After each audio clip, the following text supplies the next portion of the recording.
हरे कृष्ण जय गौर हरि जय निताई चाँद।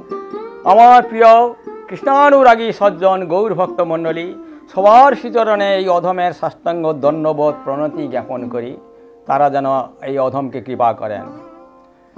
এমন দুর্লভ মানব দেহ পাইয়া কি করো ভাবনা কেহ, এবে না ভজলে যশোদা সুত চরমে পড়িবে লাজে। জীবন অনিত জনহসার তাহে নানাবিধ বিপদ ভার, নামাশ্রয় করি যতনে তুমি থাকো আপন কাজে। কৃষ্ণ নাম সুধা করিয়া পান, জুড়াও ভগতি বিনোদ প্রাণ। নাম বিনা কিছু নাই গার 14 ভুবন মাঝে। আমরা কলিযুগে বাস করছি। কলিযুগ পাবন শ্রী সচিনন্দন গৌরহরি কলিহত মানুষকে উদ্ধারের জন্য তিনি চৈতন্য চরিতামৃতে অন্তলীলা 7ম পরিচ্ছদে বলেছেন, হরের নাম হরের নামই কেবলম কলৌ নাস্তেব নাস্তেব নাস্তেব গতিরন্যথা। হরিনাম হরিনাম ছাড়া কলিহত মানুষের উদ্ধারের কোনো পথ নাই, পথ নাই, পথ নাই। হরিনাম একাগ্র চিত্তে যদি অপরাধ শূন্য হয়ে আমরা ভক্তিভাবে হরিনাম করলে আমাদের কি ভাব উদয় হবে। মহাপ্রভু শিক্ষাষ্টকে 6ষ্ঠ শ্লোকে বলেছেন, নয়নাঙ্গলদশ্রুধারয়া বদনাঙ্গদরুদ্ধয়া গিরা পুলকৈর নিশ্চিতাং বপু কদা তব নাম গ্রহণে ভবিষ্যতি। হে নাম, তোমাকে গ্রহণকালে জপকালে কখন আমার নয়ন যুগল হইতে দর দর ধারে অশ্রু প্রবাহিত হইবে, কখন আমার ভাবে গদগদ স্বর বেরোবে, আমার দেহ পুলকিত হবে, তবেই হবে আমাদের নাম গ্রহণের সার্থকতা। না হলে আমরা যদি অপরাধ করে থাকি, আমাদের নাম গ্রহণের কোনো উপকারিতা আমরা পাবো। অপরাধ শূন্য হয়ে দিয়ে আমাদের কৃষ্ণ নাম করতে হবে। তাই নিষ্ঠাভাবে কৃষ্ণ নাম করলে কৃষ্ণের প্রতি অনুরাগ ও আনুগত্য জন্মাবে। কৃষ্ণকে সন্তুষ্ট করাতে হলে তাকে ফলমূল শাকসবজি নিবেদন করলে, তুলসী দিলে হবে প্রসাদ। সেই প্রসাদ সেবনে শরীর ও মন পবিত্র হবে। শরীর ভালো থাকলে মন ভালো হবে, মন ভালো হলে কাজ ভালো হবে, ফলে শান্তি ও মুক্তি এবং নিরোগ জীবন যাপন করতে পারবো। আমরা সংসারে আমরা সুখে শান্তিতে থাকতে পারবো। ভক্তের ভগবান, ভক্তের বোঝা ভগবান বয়, ভক্তির ডরে ভগবান বাধা পড়েন। তাই ভগবান বলেছেন, ভক্তা মাং অভিজানন্তি, ভক্তই আমাকে জানতে পারবে, অভক্তরা কিছুতেই আমাকে জানতে পারবে না।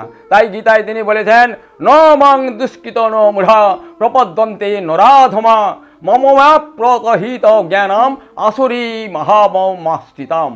যারা অসুর মনোভাবপন্ন মানুষ, তারা কখনো আমার চরণাশ্রয় নেবে না, আমাকে জানতেও পারবে না এবং সুখে শান্তিতে থাকতে পারবে না।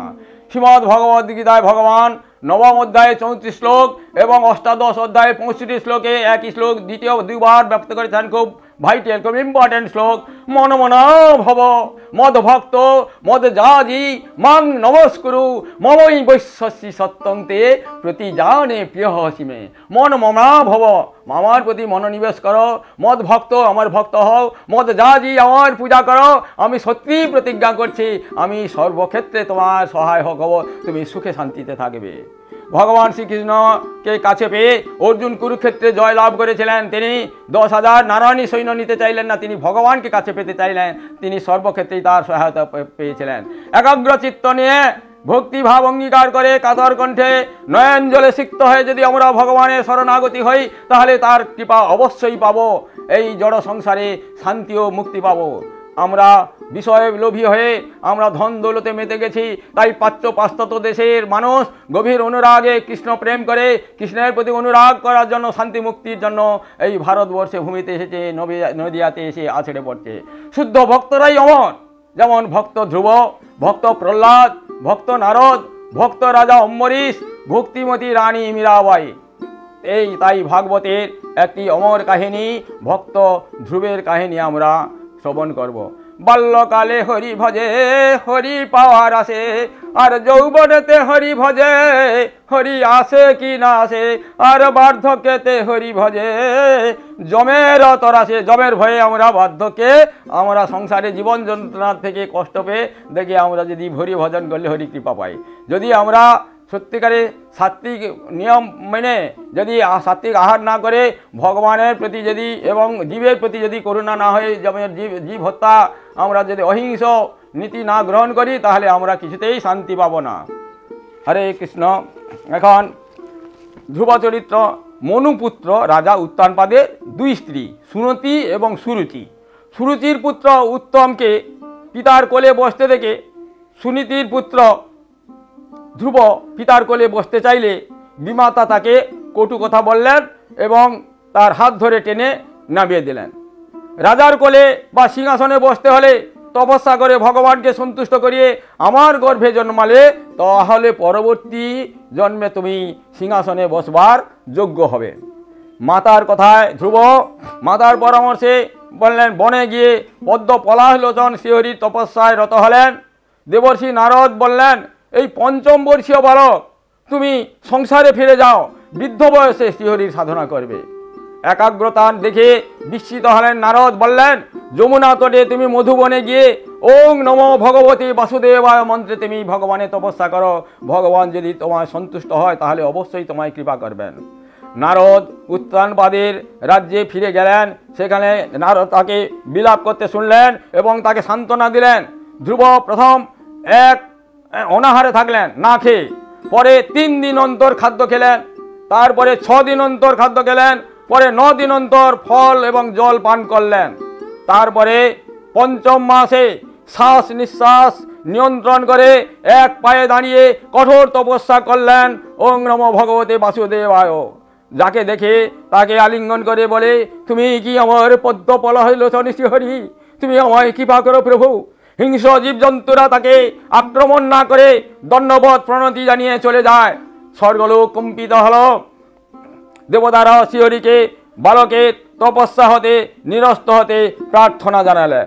ভগবান শ্রী বিষ্ণু মধুবনে এসে ভক্ত প্রহ্লাদকে বারংবার চুম্বন করলেন। ধ্রুব মনের আনন্দে ঢেউ খেয়ে উঠল।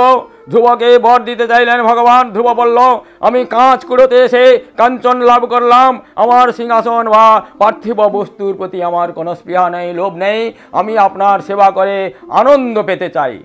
ভগবান বললেন বালকের নিষ্কাম কামনা বা নিষ্কাম সাধনার জন্য ধ্রুবলোকে স্থান দিলেন। আলোকময় ধ্রুবলোকে অন্ধকার থাকবে না, প্রলয়কালেও বিনাশ হবে না। ধ্রুব মিনতি জানালো আমার মাতা পিতাকে আপনার মোহন মূরতি রূপ দেখান ভগবান। ভগবান বললেন তাদের সে সৌভাগ্য নাই, তুমি বহু জন্ম তপস্যার করার পরে একটু একটু এগিয়ে তুমি আজ এই পঞ্চম বর্ষে আমার কৃপা লাভ করেছ। তো আমার দিব্য চক্ষুতে দেখো, আমি তোমাকে দিব্য চক্ষু দান করছি, তোমার হাড়ের পাহাড় জমা হয়ে আছে, বহু জন্ম তুমি ফের হয়ে তুমি আজ আমাকে আমার দর্শন পেলে। শ্রী ভগবান বললেন তুমি রাজ্যে ফিরে যাও, 36,000 বছর রাজত্ব করবে, আমার প্রসাদে তুমি বৃদ্ধ হবে না। রাজা উত্তানপাদ ধ্রুব রাজ্যে ফিরে আসার আনন্দে মাতা পুত্রকে বরণ করে নিলেন। 2 ভাই আনন্দে কাটালো। যৌবনে ধ্রুবকে উত্তানপাদ সম্রাটে ভাবে অভিষিক্ত করালেন। তিনি আত্মকল্যাণের জন্য বনে চলে গেলেন তপস্যার জন্য। ধ্রুব শিশুমারের কন্যা ভ্রমিকে বিবাহ করলেন। তার 2টি পুত্র কল্প ও বৎসর, আর দ্বিতীয় পত্নী বায়ুকন্যা ইলার গর্ভে 1 পুত্র উৎকল এবং 1 কন্যা জন্মলেন। বৈমাত্র ভাই উত্তম বিবাহ করেন নাই। মৃগয়া করতে গিয়ে বলবান যক্ষ দ্বারা আক্রান্ত হয়ে মৃত্যুবরণ করেন। পুত্রের মৃত্যুতে মাতা সুরুচি বনে শোকে পাগল হয়ে দাবানলে প্রাণ ত্যাগ করলেন। ভ্রাতার মৃত্যুতে ধ্রুব জম্পুরি আক্রমণ করে একা 1,30,000 সৈন্য পরাজিত করেন এবং বিষ্ণুবাণ নিক্ষেপ করে অসংখ্য যক্ষকে মারলেন। পিতামহ মনু উপদেশ দিলেন ধ্রুবকে বিমাতা এবং ভ্রাতা নিজ কর্মফলে মারা গেছে, সুতরাং তুমি এই নিরপরাধ যক্ষদের তুমি আর হত্যা করো না। শ্রীহরির পদে তখন ধ্রুব ক্রোধ সম্বরণ করে বললেন যক্ষ কুবেরের নিকট ক্ষমা চাইল। কুবের সন্তুষ্ট হয়ে বর দিতে চাইল। ধ্রুব বললেন শ্রীহরির পদে যেন আমার সদাই মতি থাকে। ধ্রুব যুদ্ধ ত্যাগ করে নিজ রাজ্যে ফিরে গেলেন। হিংসা দেশ ত্যাগ করে শ্রীহরির চরণে পাদ পদ্মে শরণ নিলেন। বহু মহান যজ্ঞ করলেন তিনি। পুত্র সম প্রজা পালন করে করলেন তিনি 36,000 বৎসর। পুত্র উৎকলের হাতে রাজ্যভার দিয়ে তপস্যার জন্য বদরিকাশ্রমে চলে যান। শ্রীহরির ইচ্ছায় যথাসময়ে ভগবানের 2 অন্তরঙ্গ পার্ষদ নন্দ এবং সুনন্দ তাকে সুসজ্জিত রথে চড়িয়ে নিয়ে গেলেন ধ্রুবলোকে। এখনও আমরা উত্তর আকাশে উজ্জ্বল নক্ষত্র রূপে ধ্রুব তারাকে দর্শন করি, যা দেখে দেখে নদীতে নাবিকেরা দিক নির্ণয় করে জলযান চালনা করতে পারে। এইভাবে ভক্তবৎসল বাঞ্ছা কল্পতরু ভগবান ভক্তের প্রতি কৃপা বর্ষণ করেন। জয় শ্রী হরি, জয় শ্রীকৃষ্ণ। হরে কৃষ্ণ কৃষ্ণ কৃষ্ণ হরে হরে, হরে রাম রাম রাম হরে হরে।